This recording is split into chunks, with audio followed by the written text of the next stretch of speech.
Well, good evening, everyone. This is Sherry Donnelly again, and today we're going to have an exciting time talking about the CRA account. That's the Canada Revenue Agency. You know, those people that you pay all that tax money to. Well, you need to set up an account with them. So I'm going to start sharing my screen, and I have a PowerPoint presentation, and we'll go through it together. Just one moment.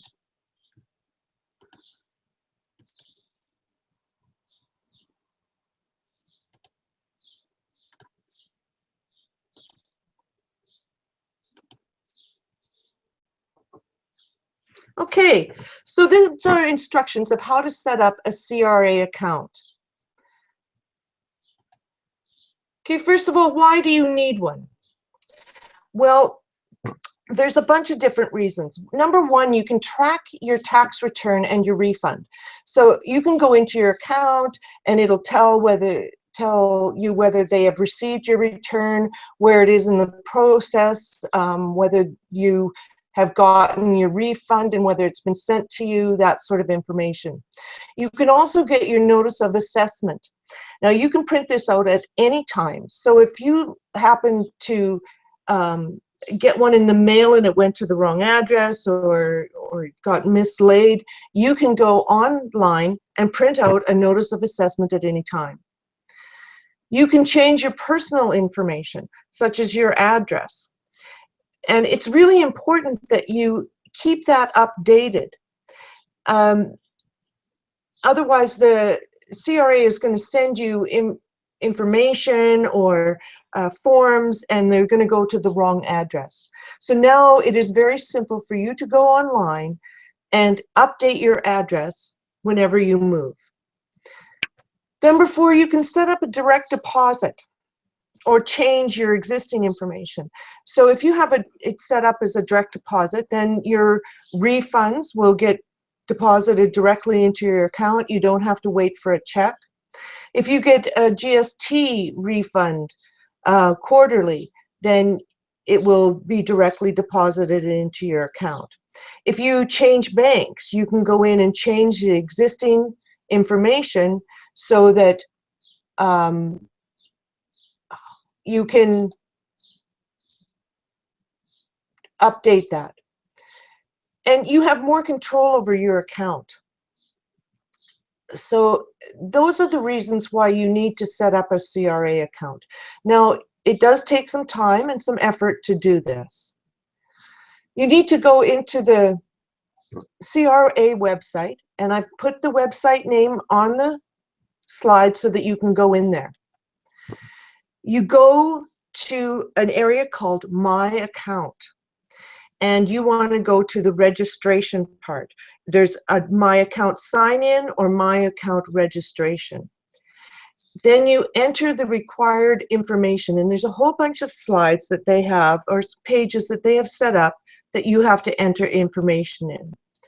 You have to create your own username and password, and it's really important that you keep track of what that is, because that's how you will get into your account later. Okay, once you've set that all up, a PIN will be mailed to you at the address that you have on file. So if the address that the CRA has on file is your current mailing address, it all works really well. If the address that they have on file is not your current mailing address, the PIN will be mailed to your old address. So you need to get that address updated before you get that PIN sent out. And you can do that by calling the CRA and having it updated. Okay, so the first thing you do when you go into the CRA website and click on that you want to register for an account, the first thing they'll do is ask you for your social insurance number. Okay, so you input that and then click Next. Then you're going to get to validate your identity. Now I've blacked out my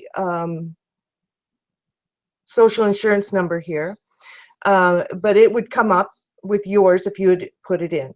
You put in your postal code, your date of birth, and this tax information. So the tax information, the amount entered on line 120 of your 2015 return. Now, it's not always line 120. For your setup, it might be some other line number.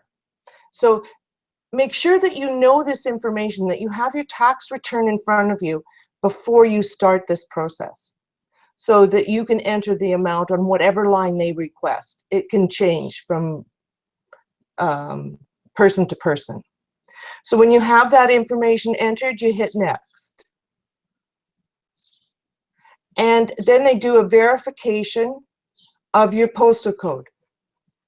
Okay? And if that's not my current postal code, then you'll be taken back.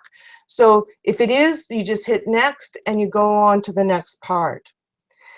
Now, the next thing you have to do is create a user ID and password. And there's a checklist for both the user ID and the password. You have to follow these rules. So it has to be 16 to 18 characters, no more than 7 digits, no spaces, and no special characters, except for a dot, a dash, underscore, or an apostrophe. Your password has to have a bunch of, it has a checklist as well, 16 to 18 characters, at least one uppercase, at least one lowercase, etc. So you have, and then you have to confirm your password. Once you have green check marks in all of the areas, then you can click next and it'll take you to the next page.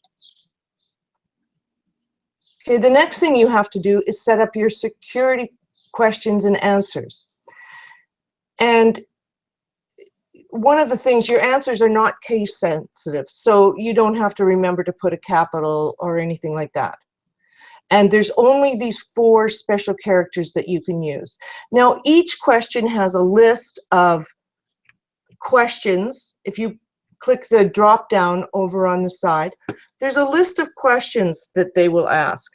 Things like your father's oldest sibling's name, the town where your father was born, the town where your mother was born, your best friend when you were a child. It's things like this that are specific to you, and usually other people don't know all of those answers. Okay, so there's 5 questions that you have to fill out. And once you've filled those out, you will, there's a button that says continue, and then you have to agree to the CRA's terms and conditions, and it gets processed. All right, so that is the basic process for setting up a CRA account. Once you get your PIN, then there's some other things that you need to do. So you have to go back into the CRA website, into My Account Sign In, input the username and password that you created, and then you'll need to input the PIN as well. Once you've signed in, it will be available to you in the future every time that you go into the site. And this is what comes up when you go to log in rather than register. So you'll have your username that you set up and the password that you need to put in, and then you can log in. Okay, once you've logged in, there's all these different things that you can change and take a look at. So that's all I'm going to go over for today. The next time I am going to go through some of the information on the site, the CRA website, and the different things that you can do once you have signed into the website. And we'll go over several different screens and places that you can go to get information, to change information, to contact the CRA. So, if you have any other questions, please feel free to contact me and let me know if I can help you in any way. You can leave a message on my website or on my business website or my personal website, and I will get back to you. I hope you've enjoyed this, and I hope that you've gotten some valuable information. I will talk to you again next week when we go over the CRA website. All right, thanks a lot, everyone. Bye-bye.